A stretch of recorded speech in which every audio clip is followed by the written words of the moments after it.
추석은 음력 8월 15일에 지키는 우리나라 최대의 명절입니다. 추석이라는 말 글자를 풀이하면 가을추의 저녁 석자입니다. 가을에 달빛이 가장 좋은 밤이다 그런 뜻입니다.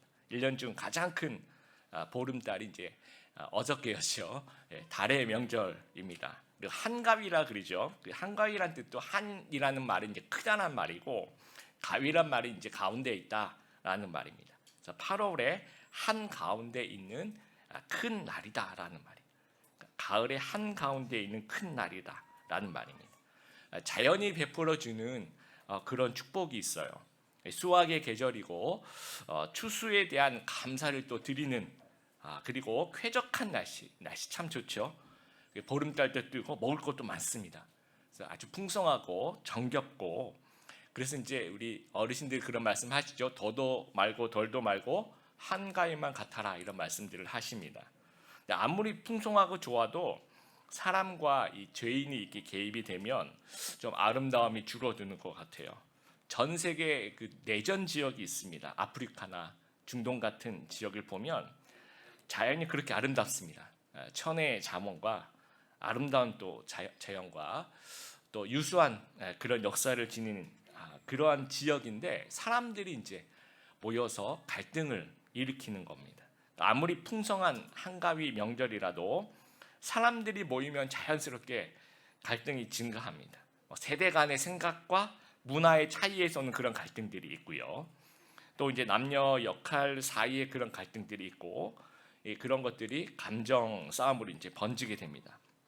우리나라 이혼 상담 건수가 3월과 10월이 제일 많대요. 3월과 10월. 그러니까 월 평균과 비교하면 거의 2배가 된다라고 합니다. 왜 그럴까요? 3월은 왜 많을까요? 그 전에 뭐가 있었죠? 구정명절이 직후에 이제 상담 건수 한 2배가 늘어나는 거고요. 10월은 왜 그럴까요? 추석, 지금 10월 조심하셔야 됩니다, 여러분. 명절 후에 그런 어떤 소송들이 많다는 거예요. 그리고 명절에 가정 폭력도 50%가 평소보다 증가한다라고 해요. 코로나 때는요, 외국 같은 경우에는 이혼이 급증했습니다. 집에 늘 붙어 있다 보니까 싸울 일도 많이 생기나 보죠. 대체로 뭐 영국도 그렇고 뭐 동서양을 막론하고 한 평균 한 30% 이상 늘어났는데 우리나라만 오히려 이혼이 줄어들었어요. 그 이유는 여러분 잘 아시겠죠? 명절에 어딜 가지 말라고 이제 전체를 막아놨기 때문에. 그래서 이제 조사를 해보니까 명절에 스트레스가 줄었다라는 퍼센티지가 77%. 그래서 사람과 사람의 만남이 축복이에요. 축복인데 동시에 긴장과 갈등의 원인을 제공하는 때도 있더라라는 겁니다. 교회 공동체도 마찬가지입니다. 사람이 죄인이 모인 곳이에요. 그래서 이 교회는 정말 축복된 만남을 제공하는 그런 장소입니다. 동시에 또 긴장과 또 갈등의 장소이기도 합니다. 사도 요한 시절에 그 초대교회 공동체도 마찬가지였어요. 우리가 요한 1서를 공부를 하고 있는데 요한이 쓴 요한 2서, 요한 3서도 요한이 썼죠. 요한 3서에 보시면 공동체 안에서 갈등을 일으키는 사람의 구체적인 실명까지 거론하고 있어요.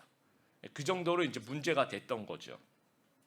그래서 요한 1서를 보면 요한 사도가 처음에는 약간 그 포괄적인 내용을 가지고 이야기를 하면서 점점 이제 2장, 3장 이렇게 갈수록 구체적인 교훈을 이야기를 합니다. 처음에 1장에는 뭐 사귐에 대한 얘기를 했잖아요. 그리고 죄 지으면 안 된다 그런 얘기를 했고, 그래 죄 짓지 말고 계명을 지켜라라는 이야기를 하면서 오늘 말씀은 그러면 어떤 계명을 지켜야 되는가? 대표적으로 가장 핵심적인 계명인 사랑에 대한 이야기를 하고 있습니다. 지난 시간에도 말씀드렸지만 요한일서 이 짧은 5장밖에 없는 이 짧은 서신에 알다, 이 체험적인 알미죠. 알다라는 단어가 21번 정도 사용을 했는데 이 사랑이란 단어는요. 명사형 19번, 동사형 17번 해서 총 36번이나 사용되고 있습니다. 헬라어에 사랑이라는 말의 표현을 4가지로 세분해서 표현을 하고 있습니다. 우리는 사랑이란 말의 그 뉘앙스로 이제 구별하지만 단어 자체가 조금씩 다릅니다. 헬라어는 에로스라는 사랑이 있죠. 남녀 간의 연인 간의 육체적인 사랑, 또 필리아라고 합니다. 친구 간의 사랑, 우정을 이야기를 하고요. 그다음에 스톨게 사랑, 부모의 헌신적인 사랑, 또 마지막으로 아가페의 사랑. 이건 하나님이 우리에게 무조건적으로 베푸시는 그런 사랑을 이야기를 합니다. 그럼 오늘 본문에 나와 있는 이 사랑, 우리가 이 사랑이라는 말이 7절에 나와 있죠. 나의 사랑하는 친구들이여. 그 다음에 10절이 가장 오늘 본문에서 중요한 구절인데요. 자기 형제를 사랑하는 사람만이라고 이야기할 때 이 사랑은 아가페를 쓰고 있습니다. 아가페라고 쓰고 있어요. 그러니까 무조건적인 하나님의 사랑을 본받으라고 권면을 하고 있습니다. 오늘 본문을 분석해 보면요, 크게 두 가지 내용으로 나누어집니다. 첫 번째는 사랑은 옛 계명이면서도 새 계명이다라는 말씀을 7절하고 8절에서 이야기를 하고 있고요. 그 다음에 미움과 사랑을 이제 비교하면서 설명을 하고 있어요. 그게 이제 9절, 10절, 11절입니다.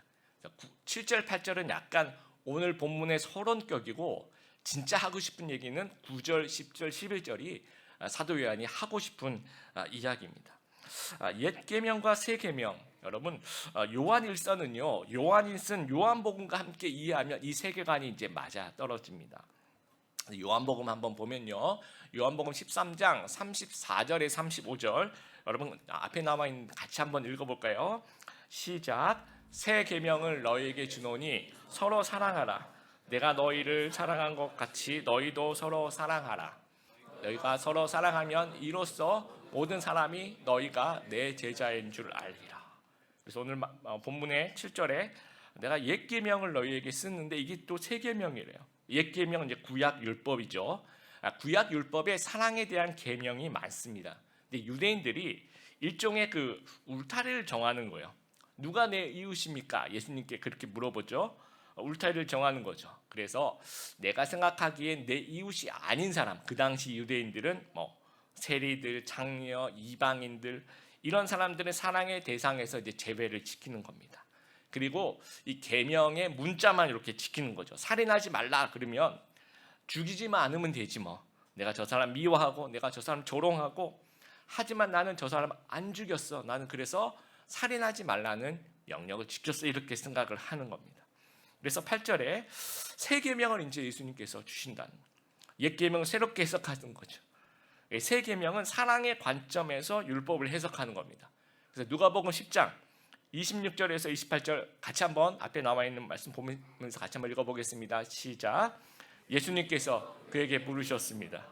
율법에 무엇이라고 기록되어 있느냐? 너는 어떻게 읽었느냐? 율법학자가 대답하였습니다.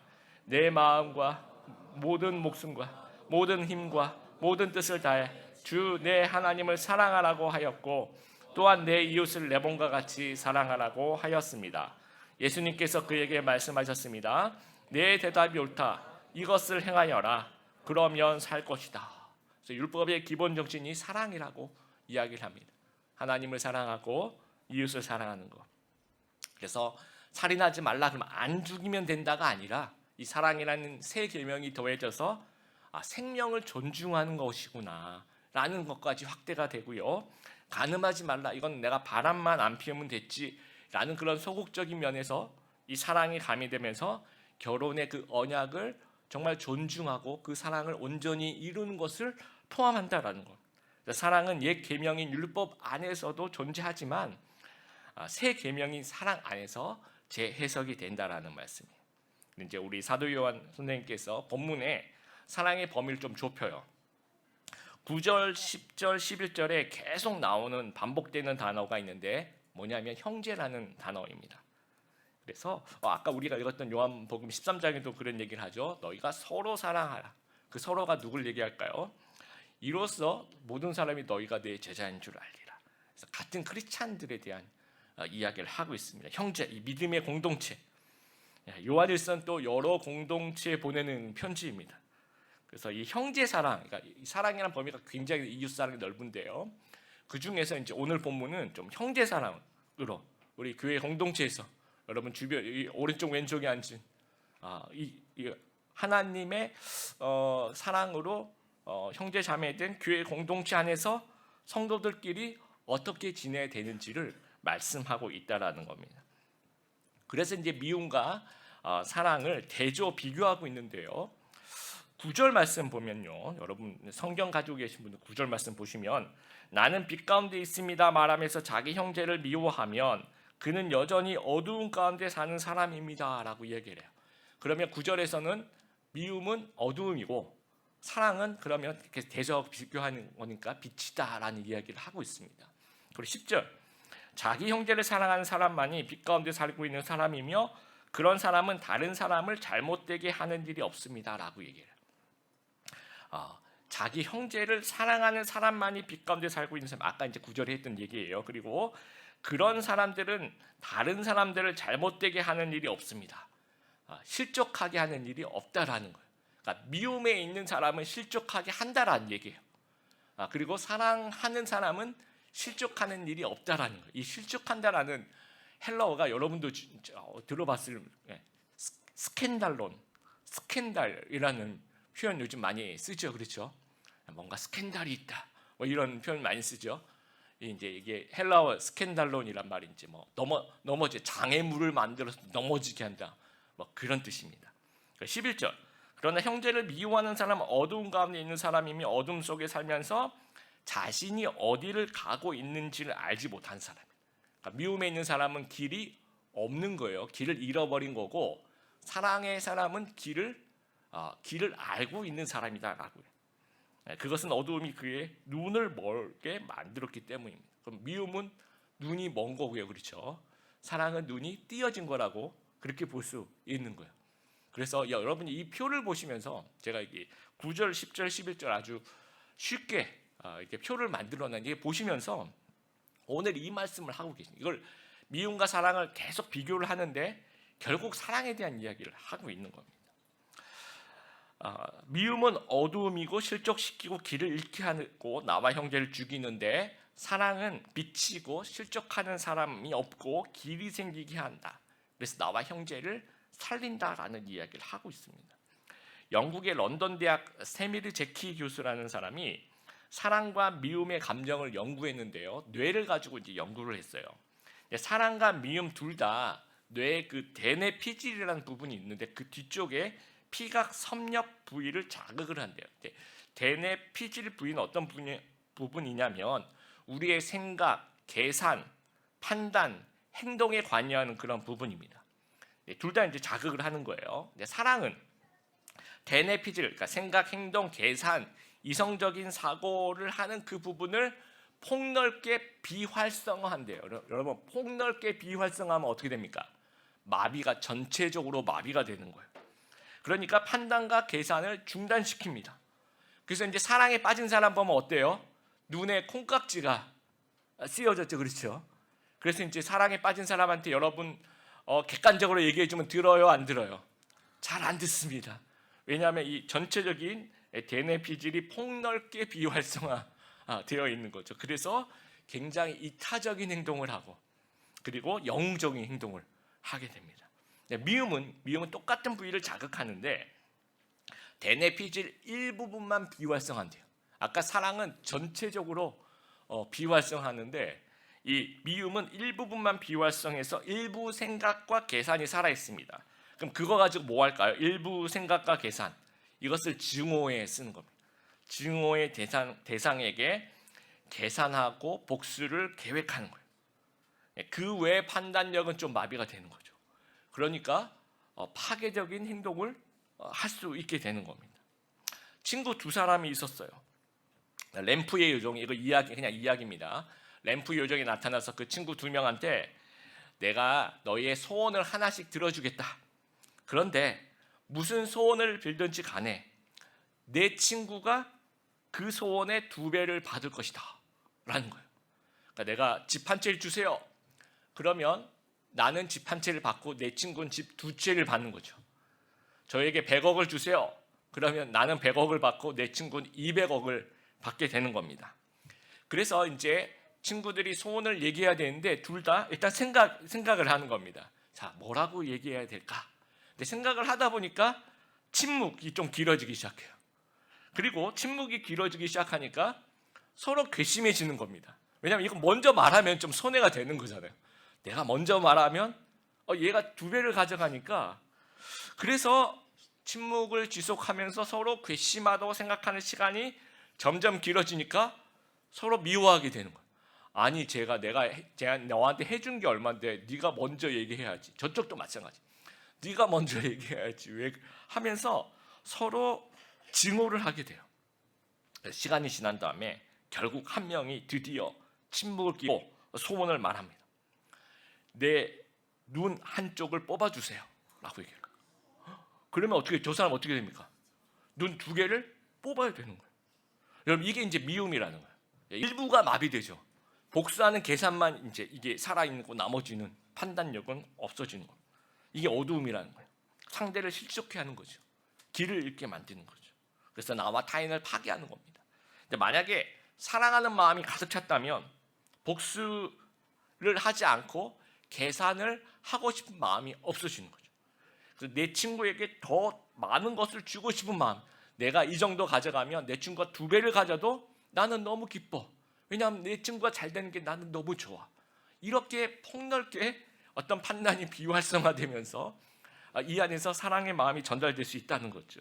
이게 이제 비치고 실족함도 없고 같이 누릴 수 있다라는 겁니다.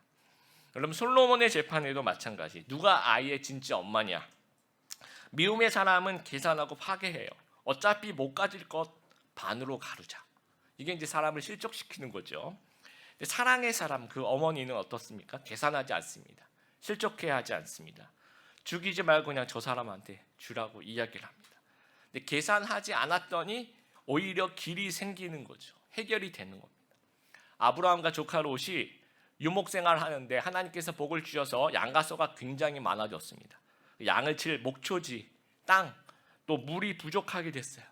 목동들이 서로 어떻게 합니까? 계산하기 시작하죠. 그리고 재산을 지켜야 되고 일을 해야 되니까 싸움을 하게 됩니다. 그러면 이제 서로를 실족하게 만드는 거죠.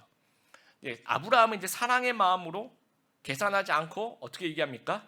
네가 좌하면 내가 우하고, 네가 왼쪽을 선택하면 내가 오른쪽을 선택하고, 네가 오른쪽 선택하면 내가 왼쪽을 선택할게 하면서 해결을 해요. 길을 찾아갑니다. 만약에 아브라함이 섭섭한 마음을 가졌다면, 아브라함이 섭섭한 마음 더 많았겠죠. 내가 너를 아들같이 생각해서 데리고 와서 나 때문에 하나님 복을 줘서 네가 재산이 많아진 건데 어떻게 나에게 그럴 수가 있니? 그러면서 이제 미움을 갖게 되면 이게 큰 싸움으로 번질 수가 있습니다. 해결은커녕 심각한 문제들을 양산해낼 수 있었다라는 거죠. 하나님이 죄악에 물든 세상을 보시면서 만약에 미움을 선택하셨다면 우리는 그냥 멸망 그 자체예요. 그냥 길이 없습니다. 하나님 뭘 선택하셨습니까? 하나님이 세상을 이처럼 사랑하사, 사랑 안에 길이 있는 거예요. 사랑하니까 구원을 줘야 되겠구나 생각하신 거예요. 그러면 구원자를 보내야 되겠구나. 누구를 보내야 돼? 예수님밖에 없는. 우리 아까 찬양한 예수님 때문에, 예수님이 하나님께서 독생자 예수 그리스도를 이 땅에 보내주셨어요. 성육신이라는 그런 묘수를 주셨어요. 십자가라는 그런 정말 해결책을 우리에게 주셨다라는 거예요. 하나님의 사랑이 결국 우리를 살리는 겁니다. 여러분 교회 안에서 교인이기 이전에 사람들이 있어요. 참 다양한 사람들이 있습니다. 서로 잘 맞지 않는 사람들이 만나는 곳이 교회인 것 같습니다. 우리 MBTI 검사할 때 T하고 F가 있잖아요. 우리 청년들이 농담 삼아 너 T니? 너 T지? 이렇게 물어보죠. 저는 그게 되게 싫어요. 왜 싫을까요? 제가 T예요. 제가. 그래서 이 T는 뭐냐면 여러분 MBTI 익숙하지 않으신 분도 좀 사고형, 그렇죠? 내가 사고형이다 그러면 T고, 내가 좀 감정형이다 그러면 F고요. 내가 좀 진실을 좋아해 그럼 T고, 나는 감정을 더 중요시 생각해 그럼 F고요. 나는 맞다 틀리다를 그게 더 중요해 그러면 이제 T고, 나는 좋다 나쁘다가 더 중요해 이거는 이제 F가 되는 겁니다. 그래서 T가 F를 보면 좀 불쌍해요. 너무 어떻게 인생을 어떻게 살아갈 수 있을까 그렇게 생각을 하면 너무너무 불쌍하고 막. 근데 F가 또 T를 바라면 어때요? 잔인해요. 인간인가 저 사람들이. 눈치도 없고. 그래서 너 T지 이런 그런 얘기들을 하게 됩니다. 근데 기질 문제가 아니라 좀 이상하고 좀 미성숙한 분들도 간혹 아주 소수 있을 수 있습니다. 주변에 아주 기분 나쁜 말투로 여러분에게 막 그리고 막 무시하고 막 험담하고 막 공격하고 여러분이 예배 드리고 집에 갔을 때 너무 기분 나빠 막 짜증이 나라고 생각하게 하는 상황도 있을 수 있다라는 거예요. 왜냐하면 이게 죄인들이 모인 곳이고 완벽하지 않은 사람들이 성숙해 가는 과정 속에 있는 거라는 거죠. 그러니까 아가페가 필요한 거죠. 아가페, 무조건적인 사랑이 필요한 겁니다. 그래서 공동체 안에서 갈등이 생겼을 때 일반적인 대응이 적극적으로 미워할 수 있어요. 뭐 같이 공격하고 화내고 고함지르고 싸울 수가 있습니다. 또 소극적인 미움도 있어요. 방어막을 형성하는 거죠. 주변의 우군들을 불러서 야 내가 이상해, 제가 이상한 거지 하면서 이제 그걸 동의해 줄 수 있는 사람들이 좀 방어막을 형성하기도 하고, 또 무관심, 쟤랑은 이제 모른 척할 거야, 막 손절, 무관심하는 거. 이것도 아까 우리 동영상에도 그 설교전 동영 잠깐 나왔지만 우아한 미움, 그러니까 우아함 속에 감춰져 있는 미움일 수 있다라는 겁니다. 근데 형제의 사랑은 미워하지 않는 것에서 시작하는 거예요. 오늘 말씀도 계속해서 미움과 사랑을 계속 교차하며 설명하고 있는 겁니다. 그래서 어느 교회에서 매주 회의를 하는데 매주 다투더라는 거예요. 재직회를 하고 남녀 전도회 임원단을 만들고 교육위원회, 안수집사회, 권사회, 당회, 청년부 리더 모임, 맨날 이렇게 모이면 으르렁거리면서 막 싸우더라는 거죠. 왜 싸우냐 봤더니 모두 다 잘하려고 하더래요. 이게 제일 좋은 방법이야. 이렇게 결정하면 이거 진짜 바보 같은 결정이야. 이건 옳은 거야 라고 싸우더라는 겁니다. 그래서 그 교회 담임 목사님이 이 강단에 선포를 하셨대요. 우리 이제부터 잘하지 맙시다. 그래서 그 교회가 우리 잘하지 맙시다라는 표어를 가지고 그렇게 그 다음부터는 그렇게 했다라고 해요. 그러니까 잘하기 위해 싸우려면 오히려 잘하지 말기를 선택하자라는 거예요. 이거 이해되시죠, 여러분? 실제로 우리가 뭐가 잘하는 것인지 그건 절대적인 판단은 없어요. 이게 자기식 판단이고 개인 의견일 수 있습니다. 그래서 어떤 그 역할에 그냥 우리가 그 역할을 이제 인정해 주는 거죠. 이 교회 공동체를 보면 이 색판 뒤집기 게임을 하고 있는 것 같아요. 여러분 이 색판 뒤집기 게임 뭔지 아시죠? 각각 한 10명의 선수들이 나와서 똑같은 종류의, 그러니까 흙이 20개, 백이 20개 카드가 이렇게 깔려 있는 거죠. 그러면 가장 이제 사람들이 뒤집기 시작하면서 가장 많이 나온 색이 이기는 게임. 그러니까 내가 흙이다 그러면 무조건 흙이 위로 올라오도록 카드를 막 뒤집는 거고요. 그리고 나머지 이 백이 올라오도록 카드를 동시에 같이 뒤집는 겁니다. 그래서 누가 빨리 많이 뒤집어 놓았는지 나중에 봤을 때 그것을 이기는 게임이라는 거죠. 교회가 그런 거라는 거예요. 그래서 어떤 사람은 막 미움이 공동체를 막 뒤집어 놓아요. 그럼 막 주변에 실족하고 분노하고 엉망진창이 되죠. 그러면 또 누군가가 사랑이 또 공동체를 막 다시 또 되돌려 놓습니다. 그러면 실족에서 회복되고 상처가 봉합되고 해결책을 제시해요. 그래서 미움의 카드가 나중에 최종 더 많이 나오면 공동체는 길을 잃어버리는 거죠. 엉망진창이 되는 거죠. 근데 사랑의 카드가 더 많이 나오면 이건 정말 흔들리지 않는 그런 건강한 공동체가 된다라는 거예요. 그래서 갈등과 미움이 없는 공동체는 없습니다.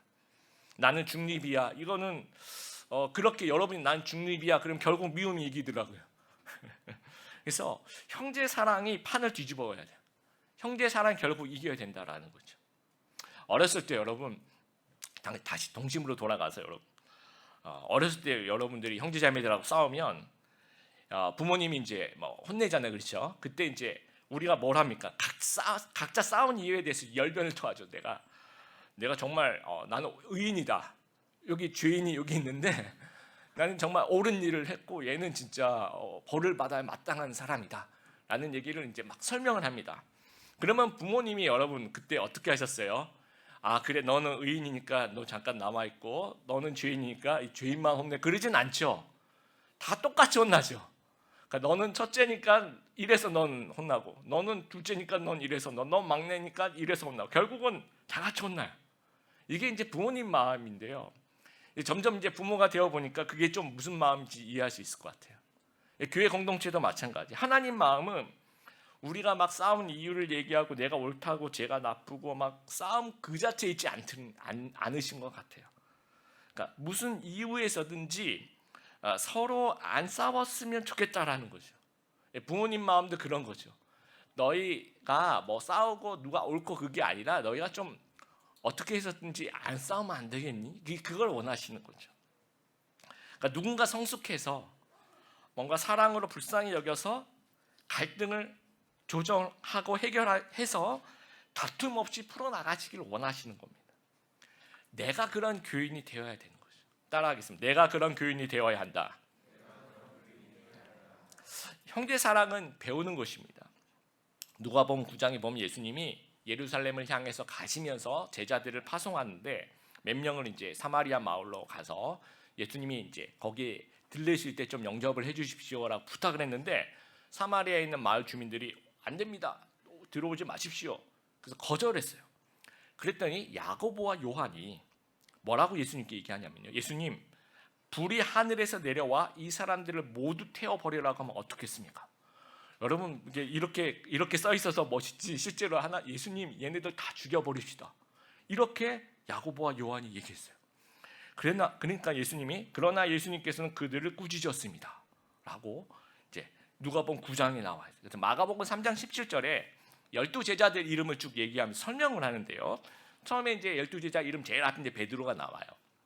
베드로를 호명한 다음에 야고보와 요한을 호명할 때 뭐라고 얘기하냐면 설명이 들어가는데 천둥의 아들들이라는 뜻으로 예수님께서 보아너게라는 이름을 지어주신 세베대의 아들 야고보와 그의 동생 요한이라고 설명을 하고 있습니다. 이 천둥의 아들들, 우리 개역개정에는 뭐 그 전에 개역 한글에는 우레의 아들들이라고 썼죠. 불같은 성격이라는 거예요. 진짜 불같은 성격에 그래서 이제 보아너게라는 별명을 주신 거죠. 또 이 제자들, 또 다른 제자들과 누가 크냐 12명 모두 다퉜어요. 그러니까 요한은요. 지금 20세 때 그 요한은 엄청 불같은 성격에 예수님 얘들 다 죽여버립시다 라고 얘기하는 무시무시한 T였을까요? 모르겠습니다. 나중에 가서 한번 천국 가서 선생님 저랑 비슷하시나요? 이렇게 물어보고 싶어요. 근데 지금은 사도 요한은 사랑의 사도입니다. 설교만 하면 서로 사랑. 그 당시 지금 사도 요한 선생님은 90세 정도 되셨다고 생각합니다. 그 당시 예수님께 혼났을 때는 한 20세 초반이었을 거고요. 70여 년의 세월이 지나면서 이 사랑을 배워가기 시작합니다. 그러면서 정말 사랑의 사도. 그래서 이제 전설에 의하면 사도 요한은 가는 곳마다 사랑하라는 얘기를 너무 많이 해가지고 왜 선생님은 사랑하라는 얘기만 하십니까? 라고 제자들이 물어봤을 정도로 그런 사랑의 사도가 되었다라는 거예요. 저도 이제 옛날 생각해보면 20년 전 대학부 제자훈련 그때 이제 30대 초반이고 막 훈련을 잘 시켜보고 싶은 의욕이 너무 앞서고 그러니까 막 큐티 설교 이렇게 내야 되는 게 있는데요. 그 주에 큐티 이렇게 유학해오고 그거 안 해오면 제가 이렇게 이 바깥을 쫓아냈던 것 같아요. 바깥에 쓰고 오라고. 그리고 이제 전설적인 이거는 진짜 너무 부끄러운데요. 그때 누가 암송을 잘못했는지 아니면 뭘 숙제를 잘못했는지 그 부장님 하시는 거 있죠. 그러니까 서류 집어 던지기. 그거를 제가 했어요. 이걸 숙제라고 해와. 그래서 막 지금 생각하면 너무 부끄럽고요. 그거 20년 동안 아직도 놀림 받아요. 제가 애들한테 그거. 요즘은 어떠냐면 정말 아테네식 수업을 하고 있습니다. 요즘은 암송 시험 치면요. 여러분 분명히 암송해서 쳐야지 암송 시험이잖아요. 장문을 해요, 애들이. 그리고 이 장문을 해서 이렇게 주면서 꼭 저한테 이제 채점을 하고 보여줄 때 반드시 모든 사람이 저한테 이렇게 얘기해요. 목사님 자세히 읽어보시면 다 뜻이 통합니다. 그렇게 얘기해요. 그래서 거의 잠재적인 성경 저자들, 정말 정통과 이단을 막 오고 가는 이 선을 교묘하게 넘어가면서 그래도 그냥 보통 제가 요즘 그냥 넘어가면 다음에는 잘하자 넘어가요. 요즘엔 좀 여유가 생긴 게 이제 제자반 때 69절 다 못 외우더라도 엉터리로 외우더라도 사역반 때 또 외우니까 그때 가서 또 외우면 되고요. 근데 사역반에서도 또 잘 못 외우면 한 몇 년 뒤에 다시 재수강 또 제자반 또 재수강 하면 되고 또 잘 이해가 안 되면 또 이제 사역반도 재수강 하면 되니까 그 라이프롱 디벨롭먼트라는 말을 쓰는데요. 그 이제 리더십에서 이런 말을 많이 쓰나 라이프롱 디벨롭먼트라는 말을 쓰는데 그런 게 조금 이제 이해가 되기 시작했습니다. 그래서 이제 100점 만점에 20년 전엔 한 20점 했을까요, 제가. 지금은 한 3, 40점 정도는 되는 것 같습니다. 그래서 우리가 모두 좀 아가페를 좀 평생 동안 라이프롱 디벨롭먼트 개념으로 좀 배워갈 수 있는 저희들이 되었으면 좋겠어요. 점점 젊어지는 비결을 제가 말씀드리겠습니다. 연구에 의하면 나이가 많아질수록, 이거는 일반적인 경우입니다. 여러분, 미움과 사랑 중에 나이가 많을수록 뭐가 자연스럽게 증가할까요? 이건 뭐 연구에 의해서 점점 이 좀 미움과 노여움과 짜증과 이 화가 점점 증가하는 경향이 있다라고 합니다. 그러면 반대로 자, 나이와 상관없이 여러분들이 나이와 상관없이 나는 이제 20대야. 근데 미움이 막 충만해. 그러면 20대도 마음이 점점 늙어가는 거예요. 20대도 이제 그 마음은 노인인 겁니다. 주변의 사람들이 이 사람 피해가겠죠. 그런데 막 70대, 80대 노인이라도 사랑이 충만해요. 우리 사도요한 선생님들처럼. 그러면 유쾌한 에너지가 넘쳐나는 거죠. 그리고 긍정의 에너지가 넘쳐나는 거죠. 그러면 점점 젊어질 수 있습니다. 주변에 사람들이 모여지게 됩니다. 말씀 마무리합니다. 우리 교회 공동체에서 뭔가 마음에 안 드는 사람과 상황을 만나게 될 때 가장 쉬운 것이 미움이에요. 왜냐하면 미움은 노력이 필요 없습니다. 아주 자연스러운 것입니다. 형제 사랑은 가장 어려운 길이에요. 엄청난 노력이 필요합니다. 좁은 길입니다. 그래서 하나님께서 기뻐합니다. 물론 필요하면 우리가 교회에서 뭐 권면도 해야 되고요, 뭐 치리도 해야 되고 권징도 해야 되고 일도 진행시켜야 되고 사역도 해야 되고 뭐 필요한 건 다 해야 됩니다. 하지만 모든 것의 바탕에 형제 사랑을 깔고 갈 수 있는 저희들이 되었으면 좋겠습니다. 사랑 안에 길이 있습니다. 사랑이 결국 우리를 살릴 것입니다. 그래서 우리가 사랑의 색안경을 끼겠다라는 선택하시는 우리 귀한 하나님의 백성들 다 되시기를 주님의 이름으로 축복합니다.